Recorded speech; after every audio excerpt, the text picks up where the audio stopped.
Hi, hello, good morning. Welcome to today's session. So, in the previous session, we started our discussion from political science part, chapter number 2, constitutional design. So, from the chapter, we started our discussion relating to the introduction or an introduction to the chapter. So, there we started our better understanding about the chapter with the case study of South Africa, democratic constitution in South Africa, how South Africa made possible efforts in designing or in having its own constitution.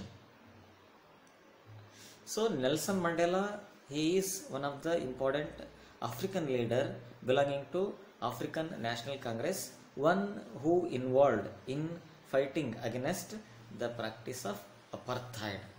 So he was imprisoned for 28 years, that is from 1964 to 1992. So after release from jail, so he was appointed or elected as first president of Republic of South Africa, means by 1992. So South Africa is going to witness clearly in having or in adopting its own constitution due to long process of struggle and long process of movements between blacks and whites and non-whites. So people struggled lot from South Africa because of a discrimination practiced against them by the white people, one who is comprised minority in African society. So finally the practice of apartheid, it was abolished in 1994.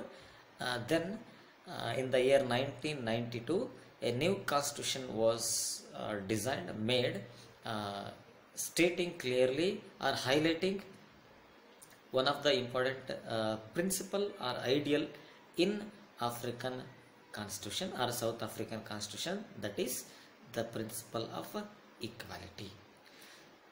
Then along with that, even other important ideals or principles were given important in South African constitution. It is highlighting or stressing democratic values and moreover social justice to the people.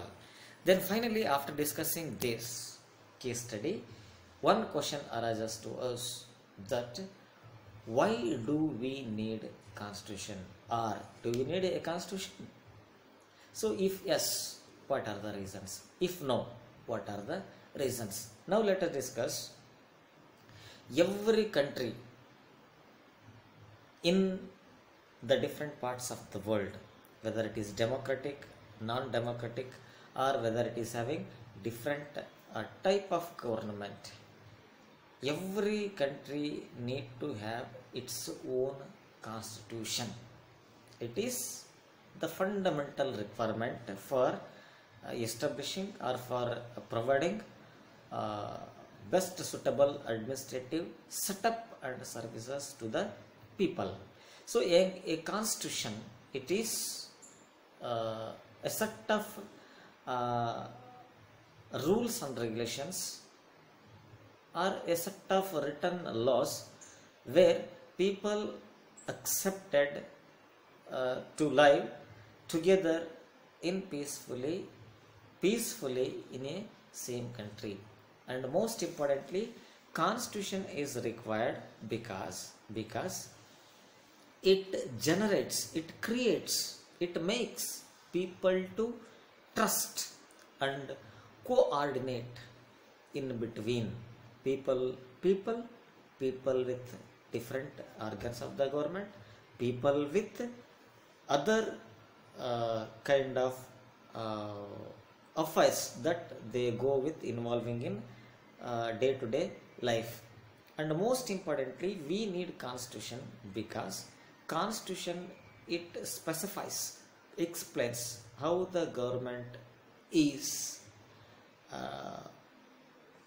working or how the government is constituted, or how the government is formed, what is government, what exactly government is consisting, and how the government is working, and about all these informations it is possible for us to know when we are going to have our own constitution.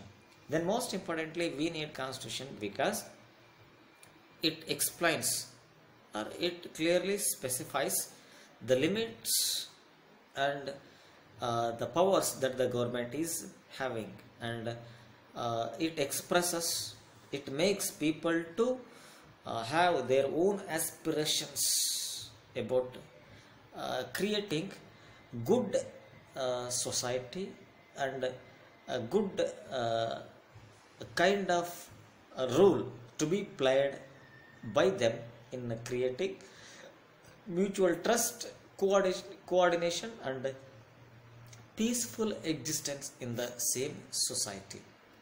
Then let us discuss making of Indian Constitution, how India made its own constitution, and what are the different procedures that India has followed in making or designing its own constitution.